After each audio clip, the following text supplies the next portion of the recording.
ದಿವ್ಯ ತೇಜ ಮೂರ್ತಿಗೆ ಅನುಭೂತಿಸಿದರ ರೂಪಿನಲ್ಲಿ ಪರಾಕ್ರಮದಲ್ಲಿಯೂ ದೇವತೆಗಳಲ್ಲಿಯೂ ವೇಷ ಭಾಷೆಗಳಲ್ಲಿ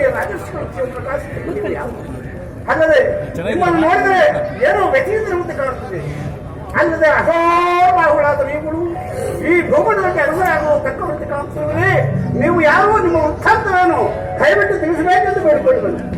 ಅಯ್ಯ ಕಪಿವೀರ, ಬಲಾತ್ಯಪುರ ಪರಿಪಾಲಿಸುವ ದಶರಥ ಚಕ್ರವರ್ತಿಯ ಮಕ್ಕಳು ನಮ್ಮನ್ನು ರಾಮಲಕ್ಷ್ಮಣರೆಂದು ಕರೆಯುವರು. ಚಕ್ರವರ್ತಿ ಪರಿಪಾಲನೆಗೆಂದು ಅರಣ್ಯವಾಸವನ್ನು ಕೈಗೊಂಡವು. ಪಂಚವಟಿಯಲ್ಲಿರುವಾಗ ಆ ನೀಚನಾದ ರಾವಣನು ವೀರರು ಇಲ್ಲದ ಸಮಯವನ್ನು ನೋಡಿ ಅಪಹರಿಸಿಕೊಂಡು ಹೋಗಿರುವನು.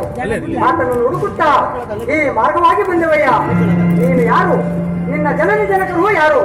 ನಿನ್ನ ಪ್ರಾಂತವನ್ನೆಲ್ಲವನ್ನು ತಿಳಿಸಬಲ್ಲೆಯ? ದಶರಥ ರಾಮ, ಅಯೋಧ್ಯ ರಾಮ, ಸತ್ಯಸಂಧ ರಾಮ, ಕೌಸಲ್ಯ ರಾಮ, ರಾಮ.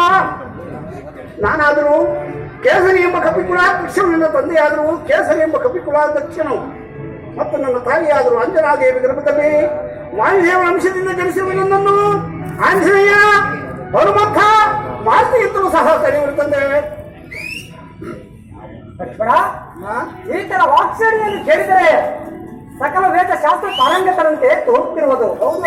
ಅದು ಇರಲಿ, ಈತನ ಕಿವಿಯಲ್ಲಿ ಕರ್ಣಕುಂಡಲಗಳು ಸೂರ್ಯ ಚಂದ್ರನಂತೆ ಗಮನಿಸುತ್ತಿರುವುದನ್ನು ನೋಡ್ತಾ ಹೋದ್ರ ನೋಡಿದ ನೋಡೋಣ. ಮಹಾಶ್ಚರ್ಯ, ಪರಮಾಶ್ಚರ್ಯ. ಓಹೋ, ಮನನೂ ಆಯಿತು. ಇಲ್ಲಿ ನನ್ನ ತಾಯಿ ರಾಮಾಂಜನಾದೇವಿ ಆದರೂ ಮಗು ನಿನ್ನ ಕಣ್ಣ ಕುಂಡಲಗಳು ಯಾರಿಗೆ ಗೋಚರವಾಗುತ್ತದೆಯೋ ಅವರೇ ಶ್ರೀಮನ್ ನಾರಾಯಣಾಂಶ ಸಂಭೂತರಿದ್ದರು.